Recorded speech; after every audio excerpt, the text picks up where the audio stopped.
infecciones de piel y tejidos blandos, y nos vamos a enfocar principalmente pues, en nuestra guía colombiana que fue publicada en el año 2019. Pero hay otras dos guías que yo creo que vale la pena mencionar, que son la guía ITSA, que es del 2014, bien viejita, pero esta es una guía, no tan guía, pero es una guía de la Asociación Mundial de Cirujanos como de Infecciones Quirúrgicas, Sociedad Mundial de Infecciones Quirúrgicas, que es publicada en este año, en enero de este año. ¿Qué es infección de piel y tejidos blandos? Es la infección de cualquier parte de la piel o el músculo. La definición sencilla. Y por debajo, de la neumonía y de la infección urinaria es la tercera infección más frecuente intrahospitalaria. Casi que de todas las infecciones que hay en un centro de salud, el 10% corresponde a infecciones de piel y tejidos blandos. Un estudio también publicado este año, muy chévere, de casi 50.000 pacientes con infecciones de piel y tejidos blandos en Europa, eso fue publicado también este año, donde se encontró una prevalencia entre el 1 y el 2%, es decir, de todos los pacientes hospitalizados en Europa, 1 o 2% tenían infección de piel y tejidos blandos. Creo que es una infección que puede ser algo similar, hablando pues como la percepción que podamos tener en nuestro país. Que hay que tomar en cuenta que adicional a la estadística de Estados Unidos, nuestro país tiene una frecuencia muy alta de Staphylococcus aureus meticilino resistente. Ahí les menciono el dato, 68.7% en algunos estudios, otros hablan de 30-35%, pero ojo, eso no quiere decir que todas las infecciones de piel y tejidos blandos sean por Staphylococcus aureus meticilino resistentes. De hecho, la celulitis y la erisipela en su mayoría de casos no son por Staphylococcus aureus, son por Streptococcus. Y a pesar del manejo empírico y de tener el tratamiento, pues, y de empezar el tratamiento en las guías, más o menos entre un 30%, el tratamiento es inadecuado. Y este tratamiento inadecuado aumenta la estancia hospitalaria 5 días y aumenta casi 3 veces la mortalidad de los pacientes. Por eso es tan importante tratar adecuadamente a estos pacientes con infecciones en piel y tejidos blandos. Algo pues con esos repasos, esto ya lo mencionó anteriormente el doctor Diego, como detectar un Staphylococcus aureus meticilino resistente, pues es la resistencia a la oxacilina o antes de cefoxitina pues en el antiviral. La etiología, el Staphylococcus aureus meticilino resistente, principalmente las supurativas pues que liberan pus, ¿cierto? Estamos hablando de celulitis abscedadas o los abscesos en general. Epidemiología en nuestro país, 60-70% de estos abscesos supurativos son por Staphylococcus aureus meticilino resistente.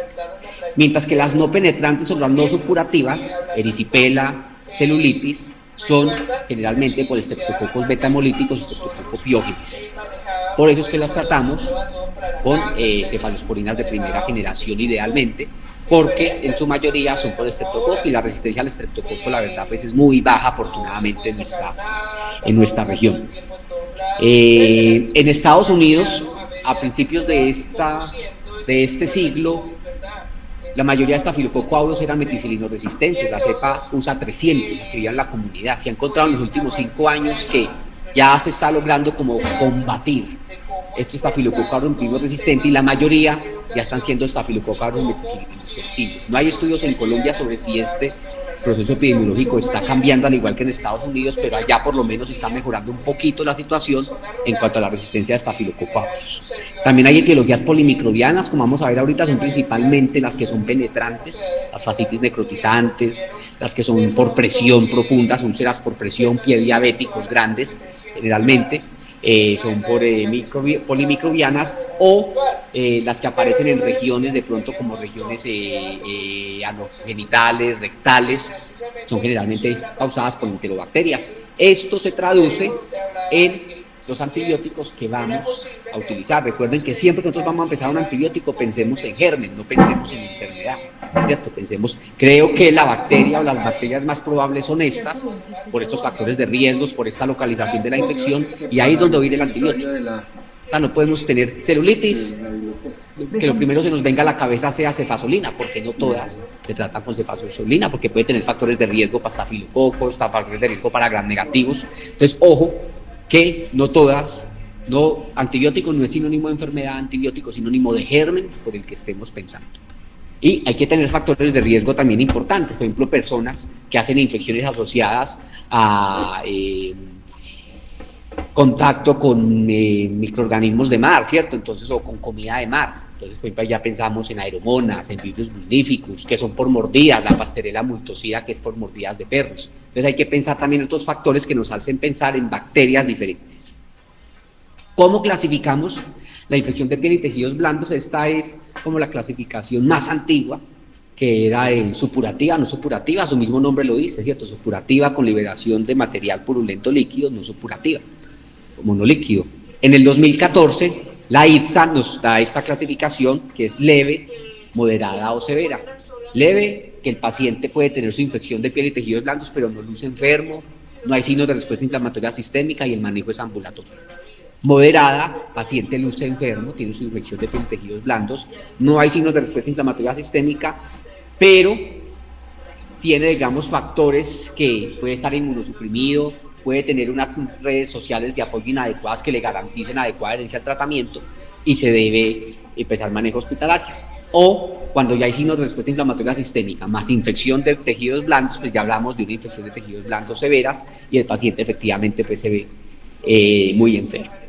Hay otra clasificación que nos la da la FDA desde 1998, que es una también de las que más aplicamos, si es complicada o no complicada. ¿Qué nos da ese carácter de complicada? Es aquella infección que requiere manejo intrahospitalario y probablemente manejo quirúrgico. Entonces ahí estamos hablando principalmente de las infecciones penetrantes, fascitis necrotizantes, polimiositis o celulitis abscedadas muy grandes que requieran drenaje del foco infeccioso, más manejo antibiótico, más hospitalización. Y no complicadas son las otras que no requieren esos dos puntos, hospitalizar y manejo quirúrgico para debridamiento o manejo de los abscesos. Esta misma FDA también nos dio una nueva definición, que es la infección de piel y tejidos blandos bacteriana aguda, que se denomina esta infección de piel y tejidos blandos que tiene un área mayor de 75 centímetros cuadrados. ¿Listo?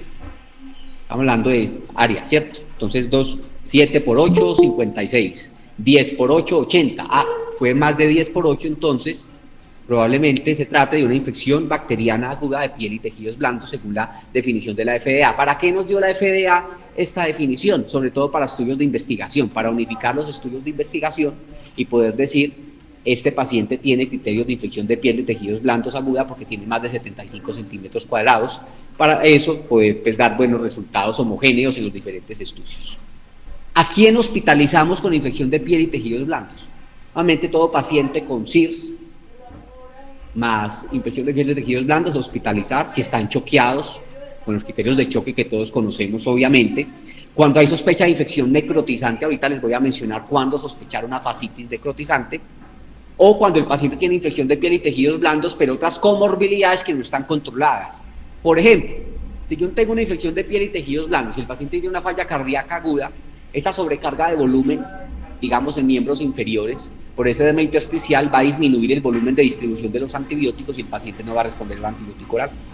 Entonces yo, ese paciente, por ejemplo, ese paciente también que tenga una infección de piel y tejidos blandos y tiene insuficiencia venosa crónica, con un problema vascular bien importante, probablemente sea el paciente que no me va a responder antibiótico oral. Entonces son estos pacientes que son con criterios de moderada o de leve, pero que tienen factores de riesgo de no respuesta por inmunosupresión, por comorbilidad no controlada, que hay que hospitalizarlo. O otras que nos falló al tratamiento antibiótico inicial. Otro criterio para hospitalizar es cuando el miembro está en riesgo, ¿cierto? Hay alteración vascular adicional, cuando hay compromisos de sistemas, digamos, osteomusculares muy prioritarios como es la cabeza, la mano, ¿cierto? La prensión. Entonces, así sea pequeña la celulitis, pero hay un compromiso de la mano, pues ese paciente es mejor hospitalizarlo porque una falla terapéutica le puede traer consecuencias funcionales de por vida bien importantes. Otra recomendación es cuando se compromete más del 9% del área corporal, como si estuviéramos hablando de un paciente quemado. Nuevamente, cuando no hay soporte social que garantice el tratamiento antibiótico en pacientes inmunosuprimidos, también se recomienda hospitalizar. Recuerden inmunosupresión, ¿cierto? Más de 7.5 miligramos de esteroides por más de 3 meses, paciente que tenga quimioterapia muy citotóxica activa en este momento, o paciente pues ya con una inmunodeficiencia, en el caso pues de VIH con menos de 200 CD4, se considera que debe estar hospitalizado. Y antes de hablar de cómo diagnosticar y cómo tratar, unas generalidades de tratamiento. Siempre que haya absceso, drenar. Eso aplica a infección de piel de tejidos blandos y cualquier absceso en infecciones abdominales, en cualquier tipo de infección donde haya colecciones, es importante drenar porque la penetrancia de los antibióticos ahí está disminuida por la alta carga bacteriana, por el medio acidótico que hay en las colecciones en los abscesos. Entonces, por eso siempre que hay abscesos hay que drenarlos.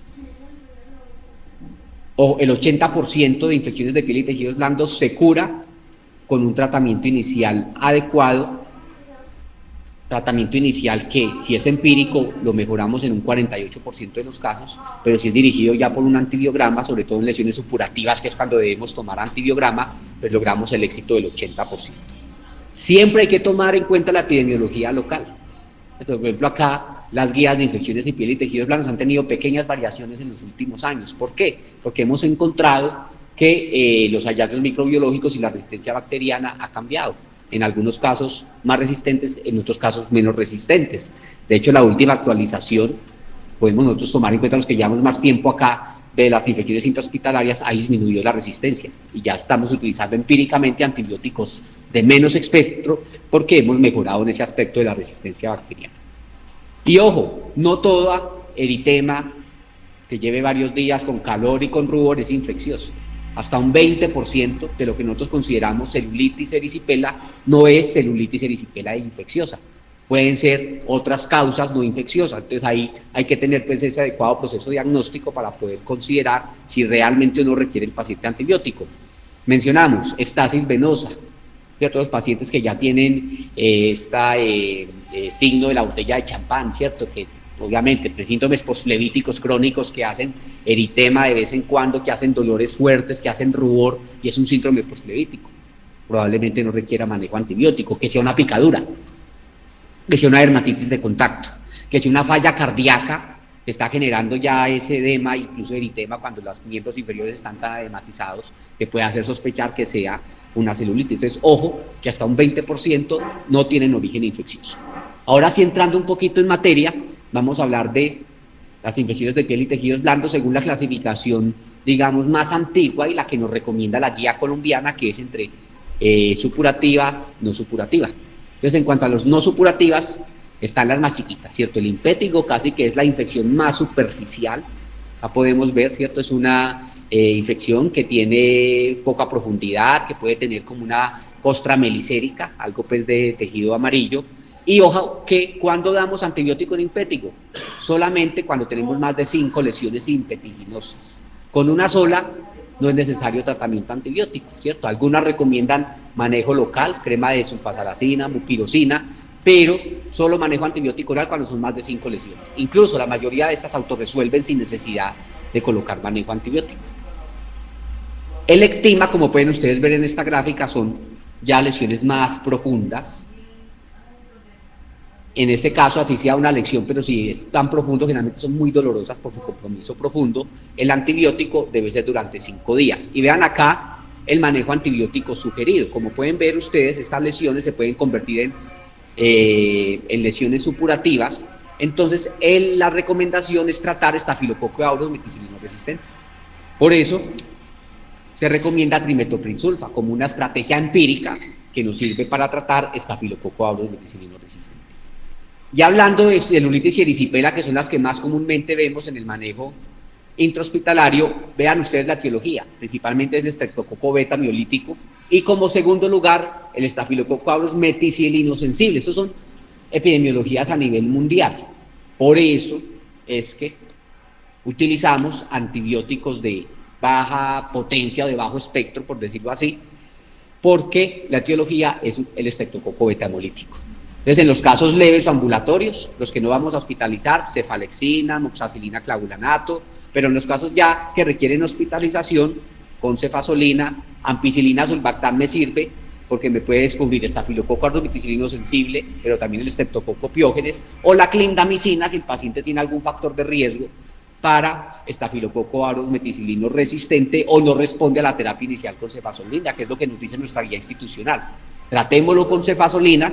Si a los 2 o 3 días no hay mejoría de la erisipela o la celulitis, añadamos clindamicina porque probablemente se trate de un Staphylococcus aureus meticilino resistente.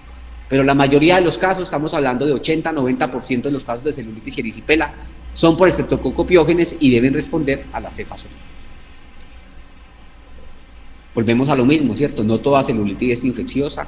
Y ojo, en quienes no vamos a empezar cefazolina de entrada, sino probablemente clindamicina, vamos a considerar un estafilococo aureus meticilino resistente. Si está asociado a un trauma penetrante que se infectó, o una infección previa, pues. Una colonización por estafilococo aureus, eso lo hacen mucho en otras instituciones, y es tomar hisopado nasal, y si el paciente está colonizado por estafilococo aureus meticilino resistente y conocemos ese dato de ese paciente, pues es mejor tratarlo directamente contra estafilococo aureus meticilino resistente. Pacientes que estén inmunosuprimidos, si hay absceso, les recuerden, celulitis o la streptococo piógenes, pero cuando ya hay pus, la probabilidad de un estafilococo aureus meticilino resistente según nuestra epidemiología nacional es alta, y debemos considerar ya tratar con otro antibiótico diferente. Los abscesos o forúnculos, nuevamente estafilococo más del 90% de los casos, todo lo que tiene abscesos es estafilo, generalmente. Y más de la mitad son meticilino resistentes. Entonces, las guías ITSA, esto es algo bien interesante, las guías ITSA en 2014 recomendaron que si el tamaño era menor de 5 centímetros, drenar el absceso y ya, no necesitaba manejo antibiótico. Esto fue 2014. 2016-2017 salieron dos estudios muy bien hechos, uno de ellos publicados en New England, donde empezó a comparar esa recomendación de la ITSA, solo drenaje, versus drenaje más antibiótico posterior de 3 a 5 días. Y se demostró con una diferencia del 30% en cuanto a reinfección y en cuanto a manejo, necesidad de hospitalización, que dar manejo antibiótico posterior después del drenaje era importante, de 3 a 5 días. Entonces, desde eso empezó esta controversia en cuanto a poner o no antibióticos cuando los abscesos son menores de 5 centímetros. En todos drenar, pero le adiciono o no adiciono antibióticos si son menores de 5 centímetros. Entonces, ¿qué se ha estipulado? Lo que empezamos ahorita diciendo, si el paciente está inmunosuprimido y el paciente tiene pocas redes sociales de apoyo, ¿cierto? El paciente tiene de pronto una herida penetrante adicional que le pueda estar inoculando esa flora bacteriana, se recomienda tratar con manejo antibiótico, así sea menor de 5 centímetros por 3 a 5 días. Ya cuando son más de 5 centímetros, que a pesar del drenaje volvió el absceso, una celulitis extensa asociada mayor de 75 centímetros cuadrados, adicional al absceso, pues ya debemos cubrir, ahí sí en todos los casos, drenaje, más manejo antibiótico, y acá está la recomendación. Cubrimiento estafilococo aureus meticilino resistente con trimethoprim o clindamicina de 5 a 7 días, ¿cierto? Nuestra guía institucional menciona clindamicina durante 5 a 7 días. Aplica también para flebitis, por eso lo resalté. Si es una flebitis infecciosa con salida de pus, pues sacarle el pus con la profesional de enfermería y adicional a esto el manejo antibiótico cubriendo estafilococo aureus meticilino resistente. ¿Listo? Si la infección es moderada a severa, que ya hay signos de respuesta inflamatoria sistémica, signos de bacteremia, pues probablemente la clindamicina y el trimethoprim no me va a dar una adecuada biodisponibilidad a nivel sanguíneo y necesitemos recurrir a antibióticos como vancomicina, daptomicina. Linezolid de pronto en bacteremia no sea tan eficaz como la vancomicina, la daptomicina, pero cuando ya el paciente tiene pues estas evidencias de complicaciones, requiere un manejo en unidad de cuidado intermedio o intensivo, pues probablemente sea mejor utilizar estos antibióticos y no tanto la clindamicina. En cuanto a las supurativas, están también las fascitis necrotizantes. Ojo, fascitis necrotizantes, hablando de fascitis, o sea que ya estamos hablando de tejidos profundos. El 20% de las fascitis necrotizantes son idiopáticas, o sea, no hay esas lesiones por rascados genitales, no hay estos traumas a nivel perineal, no hay traumas asociados, o sea, no encontramos cuál es la causa. Y vean ustedes, el 85 al 100% el diagnóstico es tardío. ¿Por qué? Porque generalmente nosotros no vemos nada en la piel. El paciente se queja por un dolor intenso en el miembro afectado, en la región perineal, pero uno revisa y no ve ni el eritema, ni el dolor, ni el edema. Por eso una de las cosas que nos hace nosotros pensar es cuando ese dolor es tan fuerte que es desproporcionado a lo que nosotros vemos en el examen físico. Entonces tiene este dolor en esta zona muy fuerte, no encuentro otra causa, al examen físico se ve bien, pero este señor, ¿por qué se ve tan mal? Probablemente lo que tiene es una fascitis necrotizante. Acá está la clasificación Esto generalmente las asociadas a traumas o a cirugías, que son polimicrobianas, que son las del grupo 1, las del grupo 2, que son la mayoría de las idiopáticas que les mencionaba, las del grupo 3, más asociada a picaduras de insectos o aguas, los vidriomultíficos, las aeromonas, pero la grupo 4, que es asociada a hongos, una clasificación pues de la fascitis necrotizante. Esta escala del RINEC la mencionan en todo lado, ¿cierto? Es una escala que, digamos, tiene un buen valor predictivo negativo, mas no tiene tan buen valor predictivo positivo. Entonces, ojo, valor predictivo negativo quiere decir que si no tiene criterios el RINEC, pues es probable que no tenga la fascitis necrotizante. Pero el hecho de que tenga más de 6 puntos no quiere decir que el paciente sí tenga una fascitis necrotizante. Es algo que nos sirve es más para descartar que para confirmar el diagnóstico, ¿listo? Entonces, son parámetros bien sencillos: hemograma, leucocitos, proteína C reactiva, sodio, creatinina, glucosa, ¿cierto? Si sale positivo, como lo digo, no nos confirma el diagnóstico, porque si sale negativo sí nos sirve para descartar el diagnóstico. Inicialmente estuvo muy en boga, pero en realidad últimamente se han hecho muchos estudios volviendo a mirar esa sensibilidad y esa especificidad, y verdad cada vez está, digamos, cayendo más en desuso en la utilización de este tipo de escalas. Entonces, nuevamente, lo más importante, dolor no congruente con la lesión, pero el paciente tiene CIRS, tiene ampollas, tiene quimosis, o incluso, pues ya obviamente si vemos necrosis va a ser mucho más fácil el diagnóstico. A veces nos enseñan nosotros en semiología, pues palpe y si siente crépitos, pues eso es una fascitis necrotizante, así no vea el eritema ni el edema, pero vean ustedes la aparición del 13 al 30%, entonces la sensibilidad es muy baja para nosotros poder descartar una fascitis necrotizante, que porque al palpar no tenemos crépitos o necrosis. Pero es un paciente que lo veo muy enfermo, lo veo séptico, que tiene mucho dolor en ese sitio, pues vamos a pensar que pueda tener una fascitis necrotizante.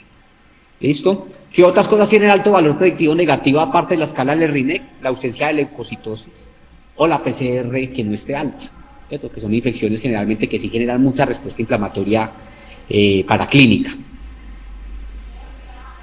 ¿Y cómo confirmamos el diagnóstico de fascitis necrotizante con imagen? Casi que es como la principal etiología en cuanto a infecciones de piel y tejidos blandos, donde se recomienda la imagen como método diagnóstico, porque la imagen nos va a reportar ese compromiso a nivel de tejidos profundos, de tejido muscular o de tejido subcutáneo. Principalmente la resonancia magnética es como el principal método pues, de mayor sensibilidad, aunque la ecografía nos puede dar datos. La tomografía, recuerden que para tejidos blandos a veces no es tan buena, es mejor la resonancia para mirar tejidos blandos en el caso de una fascitis necrotizante. Tratamiento de la fascitis necrotizante, como es una infección supurativa, entonces siempre que supurativas es drenaje, ¿cierto? Entonces quirúrgico, idealmente las primeras 6 horas, eso tiene un factor de impacto en mortalidad bien grande cuando operamos a los pacientes en las primeras 6 horas, e idealmente tomar cultivos, ¿cierto? Porque ahí esa infección tan severa, pues la presencia de cultivos y saber a qué germen nos estamos enfrentando nos va a ayudar mucho. Hasta el manejo empírico que es recomendado. Vean ustedes, estamos hablando principalmente de la polimicrobiana, ¿cierto? Que es la asociada a trauma, entonces cubrimos gram negativos, cubrimos anaerobios y cubrimos gram positivos, por eso la utilización pues, de clindamicina o vancomicina. Y ojo, la reanimación hídrica, porque ese paciente se comporta como un quemado. Es un paciente que por toda esa necrosis, esa inflamación que hay local, está botando mucho líquido, mucho tejido inflamatorio y el paciente se está deshidratando. Cuando utilizamos vancomicina, recuerde que ya tenemos en la institución la posibilidad de tener niveles de vancomicina, niveles Valle antes de la 4ª dosis. Si queremos optimizar cuándo utilizar la vancomicina, pues acá están los criterios donde sí o sí tenemos que utilizarla. Cuando el paciente es muy mayor de 65 años, falla renal, tiene inestabilidad hemodinámica porque altera el volumen de distribución de la vancomicina y las curvas pues PK/PD, o cuando utilizamos otros medicamentos nefrotóxicos. Entonces, creería yo, no sé, doctor Diego, usted qué recomiende, pero pues si tenemos ya la disponibilidad de laboratorio en la institución, en un paciente que esté crítico, así no tenga falla renal, pues yo creo que medir los niveles de vancomicina pues es importante.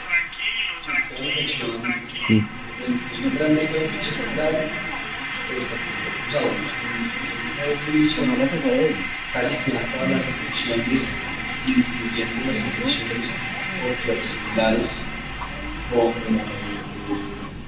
séptica. la infección en el gusano de los blandos, bacterias que comunican cualquier infección de los tejidos. Entonces ahí siempre, pero cuando uno tiene una infección que no cumple los criterios de infección grave, pues como pocos audios, la indicación sería para revisar riesgo de toxicidad renal. Entonces cualquier paciente que tenga una falla renal incipiente, que tenga un riesgo de falla renal y se tenga que usar vacunas, la presencia de la pena médica.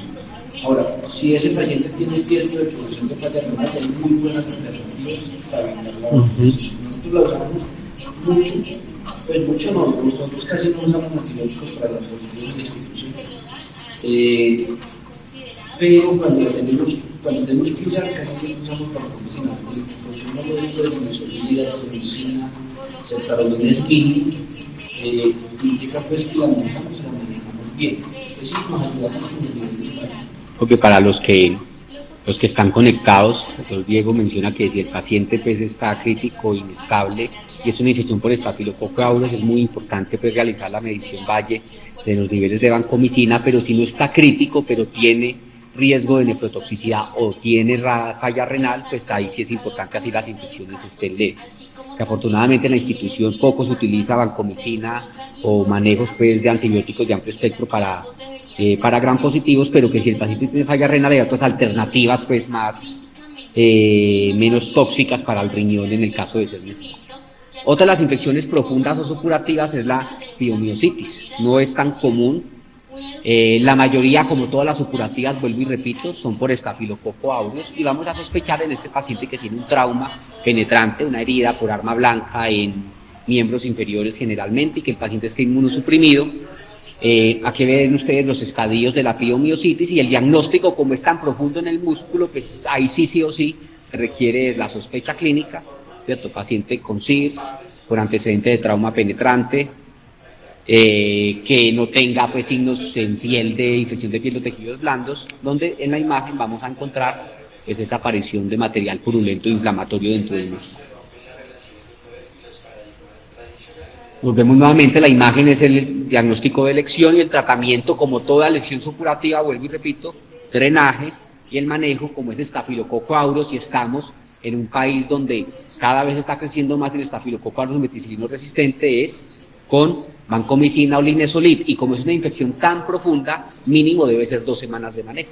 Eso es algo también que yo creo que vale la pena llamar la atención cuando esas celulitis son tan profundas o cuando hay estas úlceras por presión que están infectadas y que tienen ese compromiso profundo. Recuerden que además del debridamiento y el drenaje, el manejo antibiótico debe ser mínimo 2 semanas, porque a veces nos quedamos cortos con 7 días y como son tan profundas estas lesiones, pues el paciente puede que mejore, pero a las 2 o 3 semanas nos están reconsultando porque nuevamente empieza a crecer la bacteria.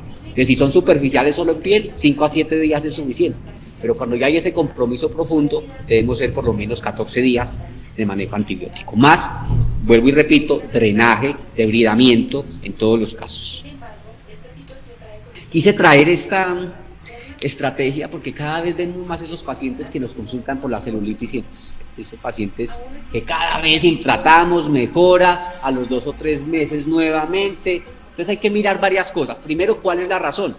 ¿Cierto? Hay lo que les mencionaba ahorita, una insuficiencia venosa crónica que no estamos tratando bien. El paciente tiene una obesidad que está generando pues ya también estasis venosa y este bloqueo linfático. Pacientes que tienen una falla cardíaca por ese aumento también intersticial, ese bloqueo linfático que está evitando pues que drene normalmente ese sistema venoso y este sistema linfático y por eso esté propagando la infección. Y yo creo que todos hemos visto estrategias, la utilizan mucho los dermatólogos. Hay algunas recomendaciones, pero la verdad el nivel de evidencia en cuanto a estudios clínicos en piel y tejidos blandos, ojo, no en infección de sitio operatorio, no es tan fuerte, ¿cierto? Entonces, ese paciente que cada vez nos consulta por esa celulitis o esa erisipela en el primer sitio, recomendarle baños de clorexidina, 4 a 5 días de baños con jabón de clorexidina. Mupirocina tópica recomiendan, principalmente en los estudios, es en las fosas nasales. Esto generalmente cada 12 horas, también por lo menos durante 5 días. Y ya hay otras cosas que tienen aún menos nivel de evidencia. Yo lo he visto utilizar a los dermatólogos, que es antibióticos profilácticos. Entonces le ponen penicilina benzatínica cada 3 o cada 4 semanas durante 6 a 12 meses. Como les digo, tiene bajo nivel de evidencia, ¿cierto? Y a veces pues los riesgos pueden superar los beneficios, pero pues quise de pronto traer pues algo. Esta es una revisión de hace más o menos 3 años que me pareció muy chévere sobre el tema. Y adicional a estas estrategias, pues el control de qué factores de riesgo para progresión, pues para repetición de la enfermedad, obesidad, estasis, inmunosupresión, para evitar pues las recidivas. Y esta, pues sí, sigue siendo la principal estrategia para prevenir celulitis, el lavado de manos, ¿cierto? Eso sí tiene mucha más evidencia. Estas otras, como les digo, más en infección de sitio operatorio, pero también en otros contextos extraoperatorios donde hay un nivel de evidencia que no sigue siendo tan alto, ¿cierto? Y por eso las guías no lo recomiendan todavía, ¿cierto? Son consensos de expertos, revisiones de la literatura, pero aún pues como utilizar repetición de celulitis, erisipela, pues esas estrategias, aún no tenemos un nivel de evidencia tan fuerte. No sé, el doctor Diego, si utiliza de pronto alguna estrategia de estas. Eso depende, es que siempre individualizamos. Cuando el paciente tiene erisipela recurrente, ahí sí puede beneficiarse de la Cetacil.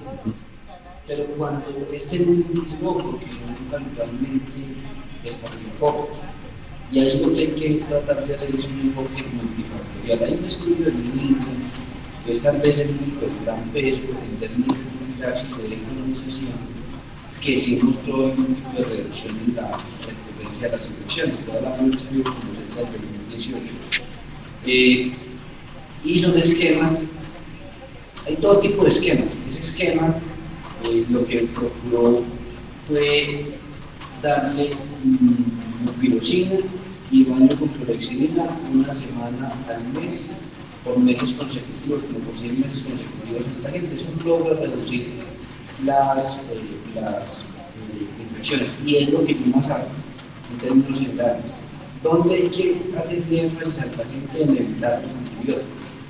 Piensen ustedes que la única defensa que tiene la piel contra Staphylococcus aureus son los Staphylococcus epidermidis, nuestros, que son, pueden ser muy resistentes, pero no son virulentos, tienen muy poca capacidad patogénica. Mientras ellos sean el microorganismo que predomina en las capas subepidérmicas, pues no van a tener mayor problema porque son nuestros, pero cuando predomina Staphylococcus aureus, pues es un problema grave. Y las otras recomendaciones, no una sola, que el paciente muy frecuente que sea rasurado a ras, que se en la zona íntima, o en las axilas, o en las piernas, eso lastima la piel. Y fuera de eso, disemina. Entonces, evitar la ropa estrecha o la ropa que preserve humedad. Son un montón de medidas que junto con la decolonización pueden llegar a sobre todo eso. Sí, porque para y es desagradecido eso, porque los pacientes vienen y dicen, no, doctor, yo sigo igual. ¿Qué tiene que decir que uno mire? Haga un calendario y dígame, que es que el año pasado me dieron 10, listo, entonces empiece a apuntar cuántas me da. Pero no sigue, ¿cuánto lleva este año? Pues llevo 5. Debajo la mitad. No procuramos, pero le bajamos así, y ahí más o menos los controlamos, pero es desagradecido. Sí, no, para los que están conectados, el doctor Diego menciona que en erisipelas a repetición, él utiliza la penicilina benzatínica una vez al mes, pero solo en erisipela. Cuando hay celulitis, la celulitis a repetición generalmente es por estafilococo aureus.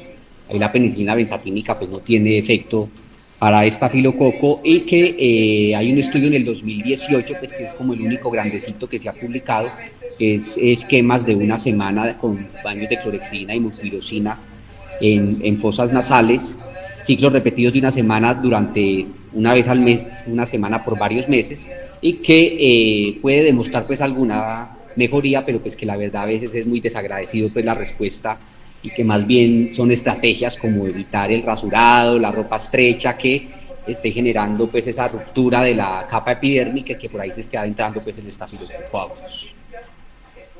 Bueno, estos son unos tips para manejo de, sobre todo de celulitis erisipela, ¿cierto? Recuerden que la fisiopatología, generalmente en la celulitis, cuando ya hay un compromiso más profundo, es bloqueo del sistema linfático. Es elevar la extremidad es importante porque puede ayudar de una forma mecánica a drenar también pues todo este proceso infeccioso, pero también de marcar, que eso a veces se nos olvida mucho, ¿cierto? Con un Sharpie es algo que todos los días demarquemos con el Sharpie la superficie, y ahí nos vamos dando cuenta objetivamente si ha mejorado o no. No queda visión del médico al ojo del médico, sí, es que ayer estaba mejor, y me parece, o si hay cambio de médico de turno, pues más difícil aún objetivizar, mientras que si está demarcada el área es mucho más fácil.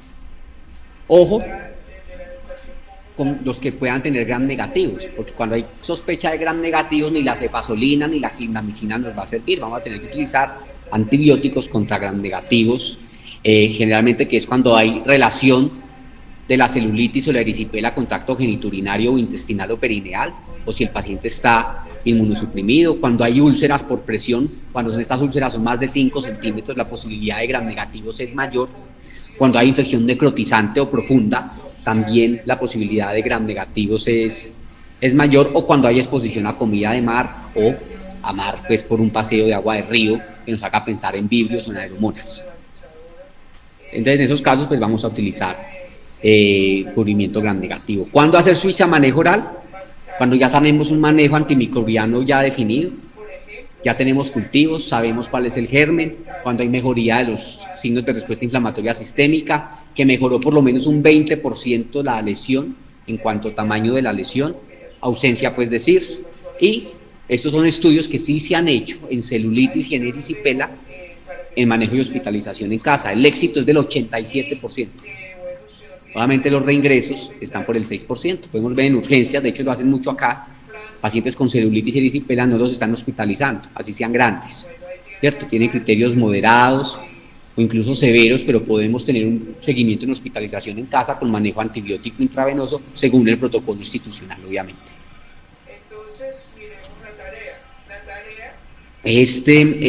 Bueno, ya pues algo de conclusiones y ahorita les voy a mostrar como en la tabla de detalle cuál es el esquema que tenemos acá. Siempre pensar el germen más que en la enfermedad para poder dar un antibiótico adecuado. Si pus o no responde al tratamiento de primera línea, pensar en Staphylococcus aureus multiscilium resistente. Recuerden que erisipela, celulitis, generalmente es por estreptococo. Ojo, tener claro los criterios de hospitalización, pensar y diagnosticar tempranamente la fascitis necrotizante, ¿cierto? Ese dolor muy fuerte asociado a trauma, con paciente que se ve muy enfermo, pensar en fascitis necrotizante, mirar los factores de riesgo para gram negativos, ¿cierto? Relación con área perineal, urinaria, intestinal, y seguir pues la tabla de detalle. Acá les voy a mostrar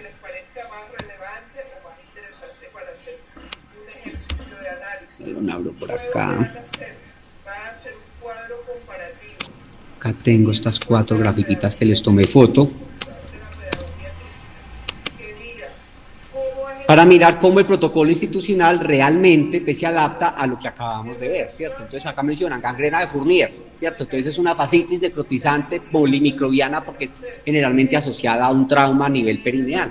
Entonces ahí que vamos a empezar, un manejo empírico de todo, ¿cierto? Debridar, tomar cultivos y manejo empírico con cubrimiento polimicrobiano, gram negativos, gram positivos y anaerobios. ¿Listo? Esta es, esto no es tanto infección de sitio operatorio, pero es para pensar también nuestra epidemiología local, que es una infección de tejidos blandos. Cuando hay una infección de herida quirúrgica profunda o de órgano espacio, una ISO profunda, según nuestro perfil institucional, se recomienda iniciar tigecyclina. Absceso perirrectal o absceso perianal, volvemos a pensar ahí en gram negativo, ¿cierto? Por eso entonces ahí volvemos a cefuroxime y también por esa localización pues tenemos que pensar en gérmenes anaerobios. Entonces por eso también pues añadimos metronidazol. Y cuando tenemos celulitis o erisipela sin criterios de gravedad, pensamos es en el estreptococo, ¿cierto? Como es estreptococo, el manejo es con cefazolina. Cuando hay criterios de gravedad o fascitis necrotizante, se comporta algo similar como la gangrena de Fournier, entonces polimicrobiano, gram negativos, anaerobios, gram positivos, que germen meticilino resistente, por eso la clindamicina. Acá vemos pues mastitis, que es como una infección pues, de piel y tejidos blandos, mordedura de perro, la Pasteurella multocida, por eso el antibiótico, además de la Pasteurella multocida, nos cubre estreptococos, anaerobios, por eso ampicilina sulbactam, no solamente por la Pasteurella, sino por anaerobios. Recuerden que los inhibidores, tazobactam, sulbactam, nos cubren anaerobios también.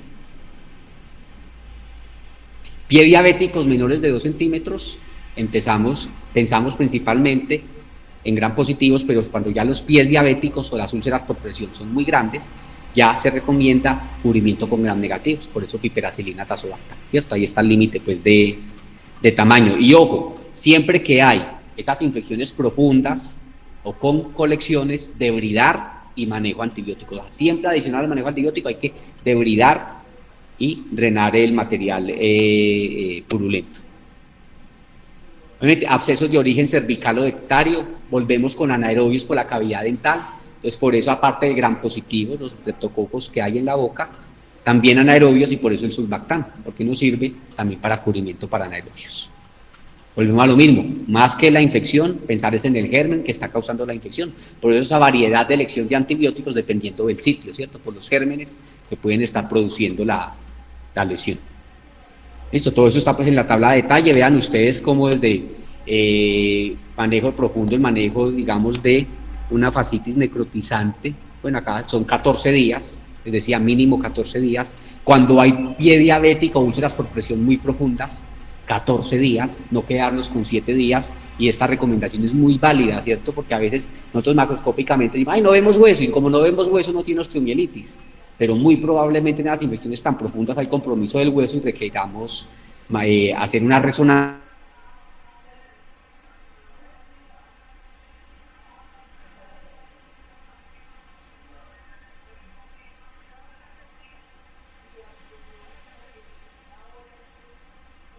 que es el manejo antibiótico en estos casos no es de tan larga duración, pero recuerden que es gram positivo y anaerobios por ser la cavidad bucal. Listo, eso era todo. Dudas, preguntas, los que están en el chat si tienen alguna pregunta, el doctor Diego si quiere agregar alguna cosa.